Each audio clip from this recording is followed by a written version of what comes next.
ઋષિને તમે જઈ રહ્યા છો અને પેલા આવી રહ્યા છે.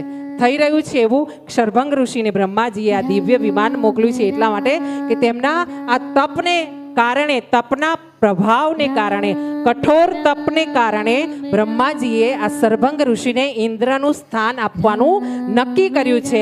ઇન્દ્ર બનાવવા માટે તમે અને હું પણ ઇન્દ્ર બની શકીએ છીએ. આપણા ગ્રંથ બતાવે છે, ધર્મ ગ્રંથો, કે તમે હું આપણે બધામાંથી પણ કોઈ ઇન્દ્ર બની શકે છે, પદ મેળવી શકે છે. કેવી રીતે? એક તો અશ્વમેઘ યજ્ઞ એ સીધો ને સરળ રસ્તો છે, પણ એ લક્ષ્મીજીની દયા હોય તો થાય. અશ્વમેઘ યજ્ઞ થઈ ના શકે આવડાથી, પણ સરળમાં સરળ રસ્તો છે નામ સ્મરણ. હું તમને દરેક વખતે અડધો કલાક પછી યાદ કરાવીશ.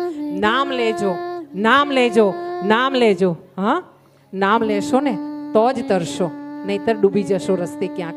અને આમાં શરભંગ ઋષિએ નામ સ્મરણ કર્યું છે, એવું ભગવાનનું તપ કર્યું છે કે એમને પણ ઇન્દ્ર બનાવવામાં આવ્યા છે. ઇન્દ્રની એવી મર્યાદા હોય છે, એનું પુણ્ય કર્મ પૂરું થાય એટલે ઇન્દ્રની જગ્યા પરથી એને હટાવવામાં આવે અને બીજી વ્યક્તિ જેણે આટલું પુણ્ય કર્યું હોય, 100 અશ્વમેઘ યજ્ઞ કર્યા હોય અથવા એટલું તપ કર્યું હોય, તેવી વ્યક્તિને પાછો ઇન્દ્ર બનાવવામાં આવતો હોય છે. તો અહીંયા શરભંગ ઋષિને બ્રહ્મદેવે નિમંત્રણ દીધું છે. પેલા ઋષિ કહી રહ્યા છે, શું કહી રહ્યા છે કે તમે જઈ રહ્યા છો ને પેલા આવી રહ્યા છે. પેલા કોણ?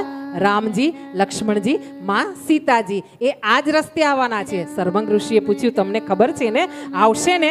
આ જ રસ્તે આવશે ને? પેલા મુનિએ કીધું છે, આ દંડી જે ચાલી રહી છે ને, પગદંડી, એ જ રસ્તા ઉપર આગળ રામજી મેં જોયા છે, દર્શન કર્યા છે. આ રસ્તેથી ભગવાન જવાના છે. અને આમ વર્ષોથી જે રાહ જોઈ રહ્યા હતા શરભંગ ઋષિ, ભગવાનનું નામ સ્મરણ કરી રહ્યા હતા જીવનભરનું, એમણે જ્યાં સાંભળ્યું ત્યાં તો એ દિવ્ય વિમાનથી કૂદીને નીચે ઉતરી ગયા. જ્યારે બ્રહ્માજીના દૂતોએ પૂછ્યું કે ભાઈ તમે નીચે ઉતરી ગયા, શું તમારે ઇન્દ્ર નથી બનવું? ત્યારે